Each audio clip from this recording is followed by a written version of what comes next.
Everyone, how is everyone doing? Doing great? We're at nearly the end. So, as was said, my name is Laura Allen, and I'm so thrilled to be here today.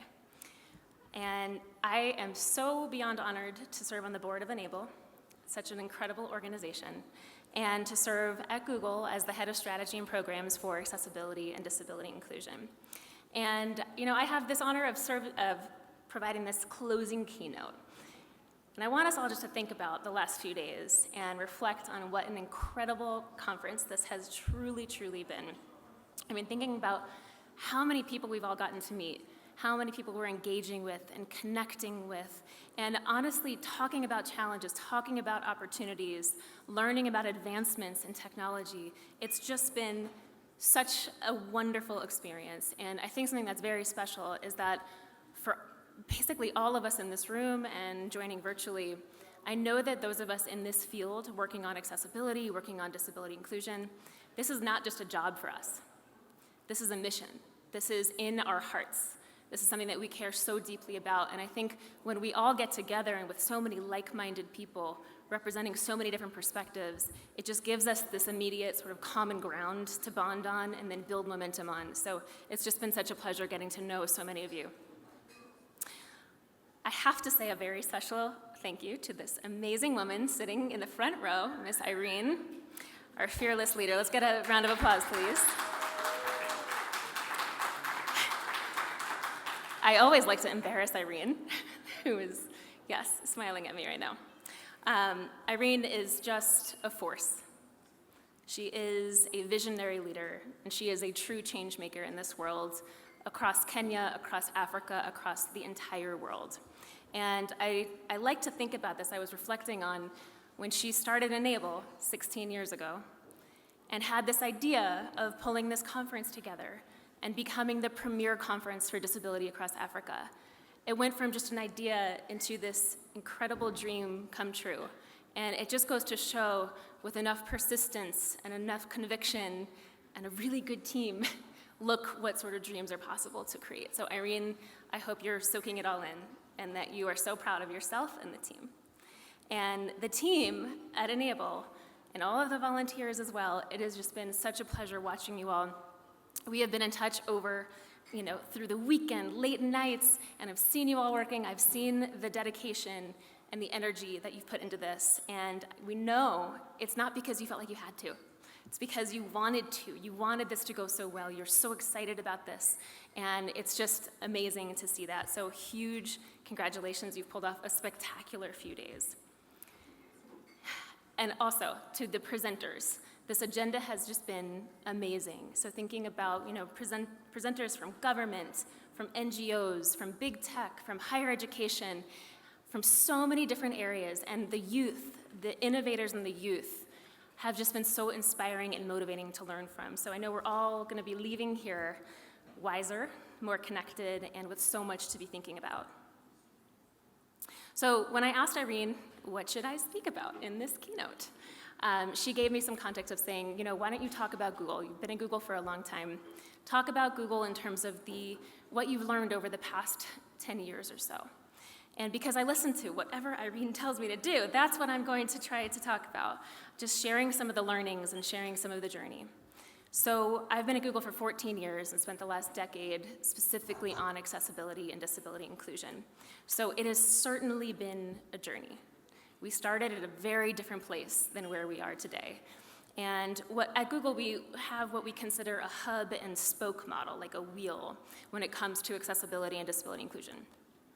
So that means we have a centralized team, which we call Products for All. And we're working on things like how do we create internal education across all of Google about accessibility? How do we sort of standardize how we're integrating accessibility across the product teams? How do we test for accessibility and have really good usability analysis? Also, how do we partner with many different organizations outside of the company and really be taking that feedback back into the product teams and delivering it? But we also have many, many, many different spoke teams or product teams. So for example, I've got teammates here from the Chrome and Chrome OS accessibility team. We've got Android accessibility, YouTube accessibility, and so many other teams, because we've found over the years that it's absolutely critical to be embedding those people, those experts, into those teams. We can't sit from just one central team and expect everyone's going to listen, everyone's going to do everything that we say. We need to have a strong network of people all working together across the company and really embedding being in those design discussions, those engineering discussions, and championing accessibility each step of the way. So this is the model that has worked for us. I know many other companies may have different models, but we have certainly learned that connectivity and the spreading of the experts has been key. So some of these product teams have been responsible for so many really interesting and innovative launches over the past years. So for example, on Android, we build so much technology that's just built into Android, so it's available within the accessibility settings. So just as one example, we've got features called Live Transcribe and Sound Notifications. So Live Transcribe is going to allow you to transcribe, have live, real-time transcription of conversation, which is so meaningful for so many deaf and hard of hearing users. And it's in many, many dozens of languages. And there's also an ability to have alerts to sound notifications. So for example, if a baby is crying, if water is running, if a doorbell, if an alarm goes off, there's all these different ways to customize.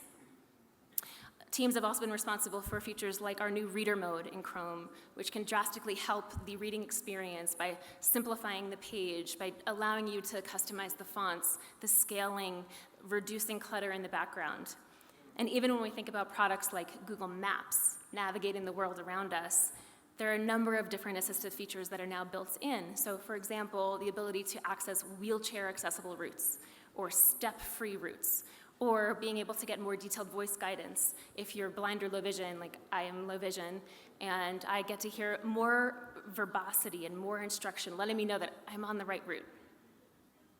So there's a lot of different technology that's been built in terms of the assistive tools, but then so much else of what we focus on is how do we make all of our products more accessible in a more standardized way? So things like Google Docs, things like Gmail, and all of our more general products, how do we embed accessibility into our DNA as a company? So that's a lot of what we work on. And I will say there's been a lot of progress. Not just for us, but for so many of the big tech companies, there's been a good amount of progress over the past decade plus. And it is really important to take a step back and just look at how far we've come. By no means are we done. There's so much more to do, but it's good to sort of remind ourselves of where we started. And it makes me think about this concept of transformational change or step changes and advancements. So for context, I have a very rare visual condition that impacts my central vision. So anything I look directly at is largely obstructed, and I can only read about one letter at a time if it's in the right lighting and the right contrast. So I rely heavily on assistive technology now every single day to be productive and independent. And when I was in high school, and this was all unfolding, we had to figure out this process, this super clunky, time-intensive, expensive process of taking every single one of my textbooks, cutting the binding off, taking all the pages and feeding them through a high-speed scanner, then using OCR software, optical character recognition, to then recognize the text, then using text-to-speech software to listen to it with many errors. It was a clunky mess, but it was the most powerful thing to me that, oh my gosh, now I could be independent and not rely on a human to read this to me specifically. So that was the process back then, and I was the only person in my classroom with a laptop, and I felt very sort of outed and alone because of that. Think about how far we've come. Now on my Android device, I have an app that Google builds called Lookout. It uses machine learning and the phone's camera, and I can use it to read anything around me. It recognizes objects, it reads text, it reads all of my mail, it reads me street signs, I can even ask questions about a picture. It's built in, it's free, it's there. So think about how far we have come in a relatively short amount of time. And I know so many other companies are also creating such similar innovative technologies, which is just so exciting. So I mentioned before, we're not done. We are so far from done. And I want us to all think about, done is not a destination. Done is a false concept. Accessibility will never be done. It is constantly evolving. It's constantly a journey that we need to be prioritizing, especially here in Africa, where there's just still so much to learn, especially from companies that are based outside of Africa and are building technology for Africa. We can't do this without the great partnerships like with Enable, and we're just so heartened by the progress and by the collaboration and by the willingness to share so that we can continue on. But that said, the most important thing that we found through all of these years in this journey is that we absolutely must center the voices of people with disabilities. This is the absolute fundamental. And we do this at Google in a number of different ways. So we do this through conducting lots of user research across the world, really hearing feedback. We do this through our disability support team of specialized agents who are here to provide support and hear feedback and funnel that back into the teams. We do this through different programs, like we have a trusted testers program and a trusted experts program of people with disabilities who are using our products and getting early access and telling us how things are going and giving us that feedback.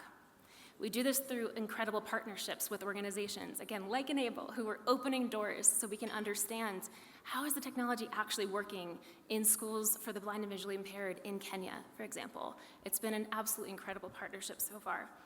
And we do it in many more ways, but one of the most fundamental ways is just by hiring people with disabilities into Google. And it's so critical for us to be prioritizing the sense of how do we build a diverse and representative workforce.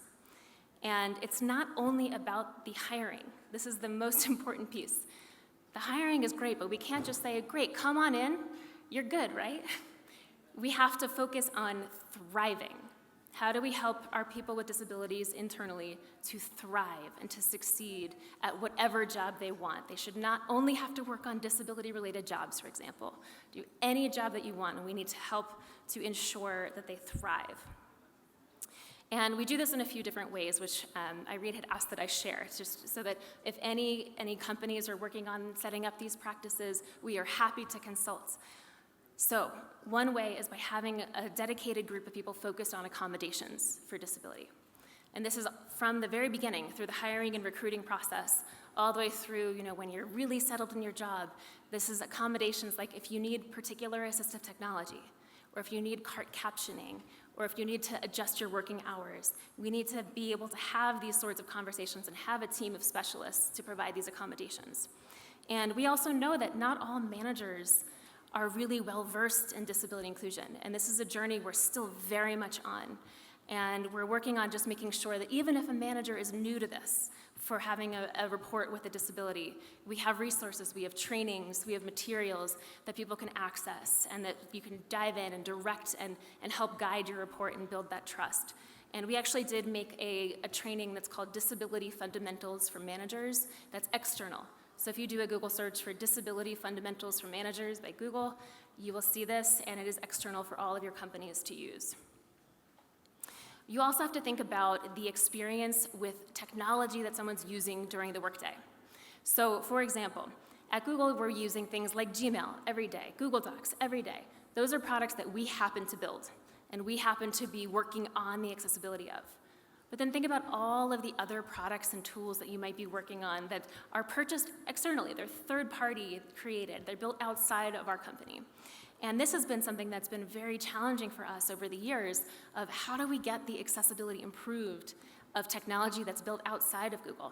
So when you think about your procurement teams, and you think about that holistic experience of using technology for your employees with disabilities, procurement needs to be prioritized as well. So thinking about, how can you weave this into contract language? How can you make sure this is a key part of the sale and when those discussions are happening from the procurement teams?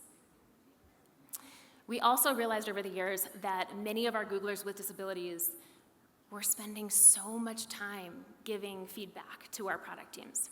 Again, this is a journey. We've come a long way, but especially years ago, many Googlers had to be filing bugs and saying, oh, hey, this isn't working for me. How do you do this?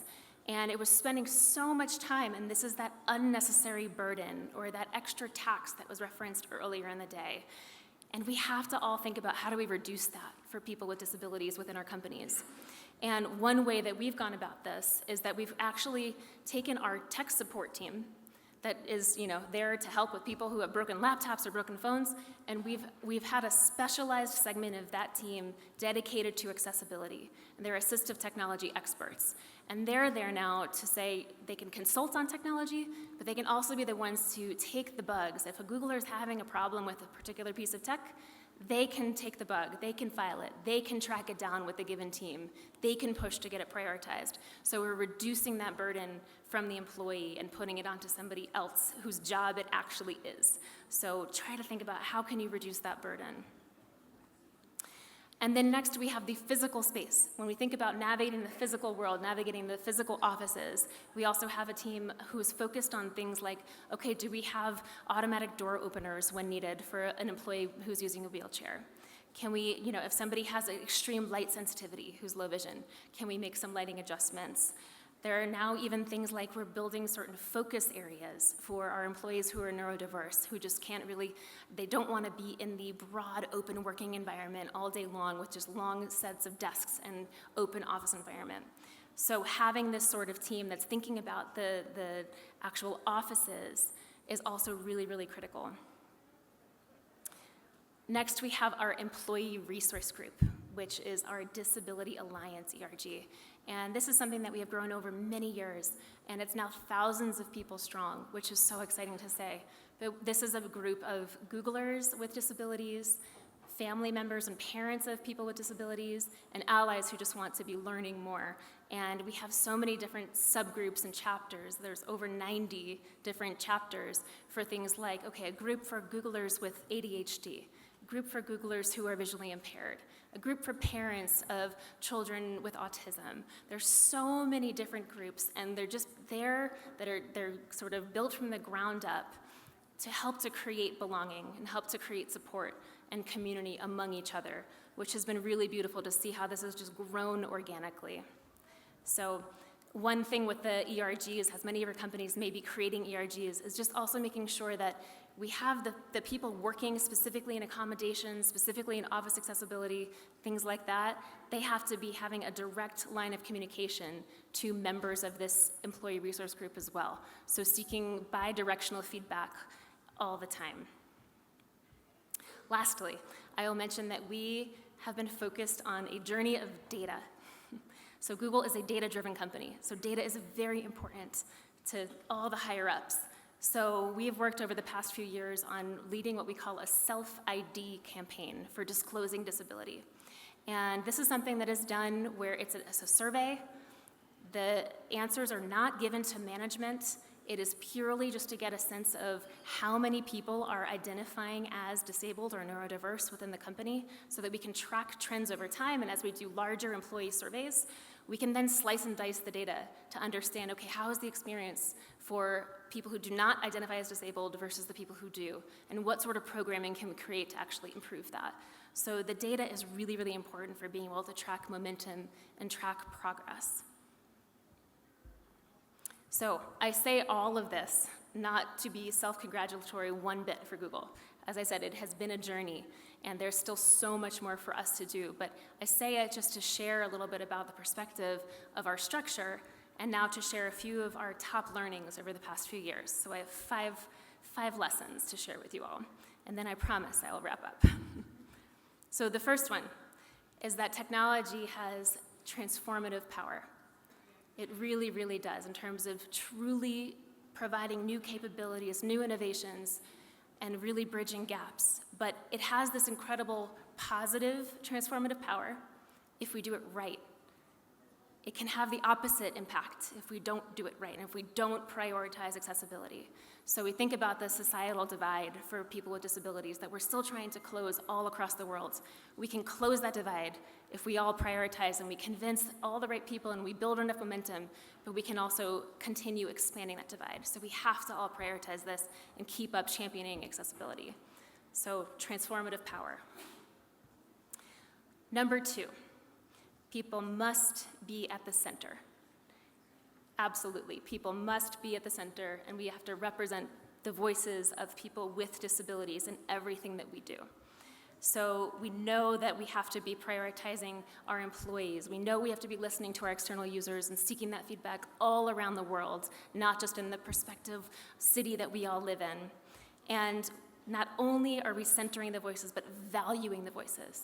We need to be recognizing and supporting our employees with disabilities so that it's not like we're just taking their feedback and not acting on it, or expecting that they're going to work nights and weekends because they have to file more bugs of things that aren't working.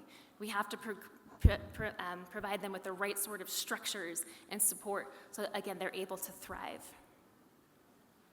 Number 3 is that leadership buy-in is absolutely critical. So many years ago, I will not lie, when we started working on this earlier on, when I started my journey about 10 years ago, the teams were quite a bit smaller. I remember saying to my manager one day that, it was a bunch of us that were so passionate and so dedicated and just wanted to change everything and improve everything. And I remember saying to him, I feel like I'm a hamster and I'm running on this wheel and I'm going as fast as I possibly can, but we're just not making progress. We're not moving this. And it was that moment that sort of clicked with us of, we need leadership involved. We need to get the directors and the VPs and the SVPs and the highest folks buying into this mission so that it's not only bottoms up from a bunch of passionate people, but it's also top down. And we're setting the top down agenda, and this has become so critical to us. So thinking about all levels of the company. Okay, number 4, progress over perfection. Progress is key. Sometimes when we think about the task ahead, and you see the top of the mountain, and you think, oh my gosh, this is huge. I'm never gonna reach the summit. I'm just gonna give up. We have to remember that every journey to the summit starts with one singular step. So even if you are in a place where your company isn't actually being able to set up big teams yet, start somewhere, start anywhere, and just start that momentum, and more will follow. And then number 5, finally, we will always, always, always go further together than alone. And the power of the collaboration across the industries, across education, across the government, across everyone in this room and on virtually, it is so important to remember this and to be able to have these partnerships and have these real, honest conversations, because talking about everything in terms of perfection will never help anyone. We have to talk about the challenges and look at the opportunities and tackle them together. So we will always go further together, and I really appreciate all of you on this journey with us. So in closing, this conference theme was breaking barriers. And in multiple different sessions throughout the conference, this idea of fear kept coming up, and fear as a barrier. And it really stuck with me over the past few days of thinking about how, we have heard of fear from all different angles. Some fear of people with disabilities not knowing if they're going to be able to go to school, if they're going to succeed in school, if they're going to be able to interview and get hired and succeed. Fear from parents of children with disabilities. We heard this about parents, across Kenya thinking about, I'm nervous about having my child leave the house.